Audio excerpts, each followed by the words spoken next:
யூடியூப்பில் நான் வீடியோ போட்டு இன்றைக்கி 2, 3 மாதம் ஆச்சுங்க. நான் இந்த பதிவை கண்டிப்பாக உங்ககிட்ட கொடுக்கணும். அதாவது என் வீடியோ எப்படி இருந்தாலும் என் சொந்த பந்தமோ அல்லது ஃப்ரெண்ட்ஷிப்போ பக்கம் நாங்கள் குடியிருந்த இடத்துல பழகினவங்களோ யாராக இருந்தாலும் பார்ப்பாங்க. நான் உங்ககிட்ட சொல்கிறது மோஜில போட்டேன். மோஜில வந்து ஒருத்தர் ஃபோன் பண்ணியே நாங்கள் முதல்ல துடியலூர் குவார்ட்டர்ஸில் குடியிருந்தோம். இபி குவார்ட்டர்ஸில் அவங்க ஃபோன் பண்ணி என்கிட்ட "சுமதி அக்கா நீ சூப்பராக வீடியோ போடுறீக்கா, அருமையாக இருக்குதுக்கா" அப்படின்னு என்கிட்ட சொன்னாங்க. எனக்கு சந்தோஷம். அதே பிடிக்கி யூடியூப் இப்போ பார்க்காதவங்க யாரும் இருக்க மாட்டாங்க. யூடியூப் நிறைய பேர் பார்ப்பாங்க. இப்போ நான் எதுக்கு இந்த பதிவு கொடுக்குறேன்னா, கண்டிப்பாக சொல்கிறேன், என் சொந்த பந்தமா இருந்தாலும் யாருமே "இவ போடுறா பரவாயில்லைன்னு" யாரும் சொல்ல மாட்டாங்க. பொறாமைப்பட்டு தான் சொல்லுவாங்க, "இவளுக்கு இது தேவையா? இது இப்படி வீடியோ போடுறா, மூஞ்சி காட்டுறா சோசியல்" அப்படி இப்படி என்ன வேணாலும் சொல்லுவாங்க. அதாவது வாழ்ந்தாலும் ஏசும், தாழ்ந்தாலும் ஏசும், இப்படி உலகம் இது வையகம்.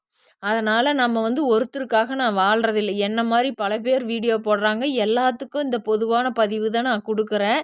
உண்மையாக இருந்தால் இந்த பதிவு முழுசு கேட்டுட்டு எனக்கு லைக் பண்ணுங்கள், ஷேர் பண்ணுங்கள். என்னோட வீடியோவை கொஞ்சம் உற்சாகப்படுத்தி இந்த சொந்த பந்தமாக இருந்தாலும் மற்ற உற்றார் மற்றவங்களாக இருந்தாலும் அவங்க வந்து ஆச்சரியப்படுற அளவுக்கு நான் வந்து யூடியூப்பில் வரணும்னு என் கணவருடைய உத்தரவும் பேரில் என்னோட குழந்தைங்க உத்தரவும் பேரில் தான் நான் போடுறேன்.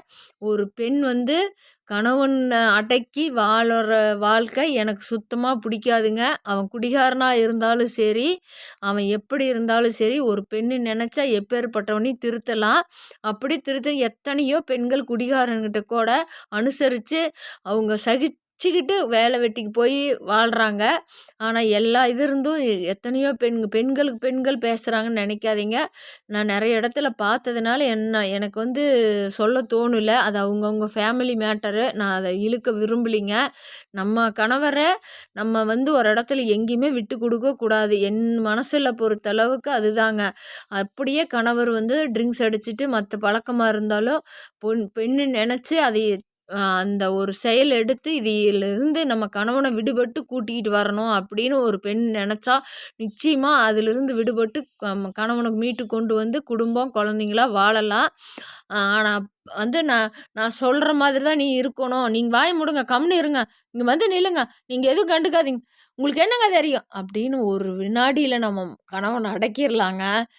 அந்த காலமும் சரி, இந்த காலமும் சரி, இப்போவெல்லாம் பெண்கள் எல்லா இடமும் சுற்றுறாங்க. எனக்கு தெரிஞ்சு எங்கள் பாட்டி தாத்தாவெல்லாம் யாராவது வந்துட்டா கூட எங்கள் பாட்டி வெளியே கூட வந்து எட்டி பார்க்க மாட்டாங்க. உள்ளேயே இருப்பாங்க. எங்கள் தாத்தா கூப்பிட்டா மட்டும்தான் வெளியே வருவாங்க. அப்படியெல்லாம் வாழ்ந்த காலமெல்லாம் போயிருச்சு. இப்போல்லாம் அப்படி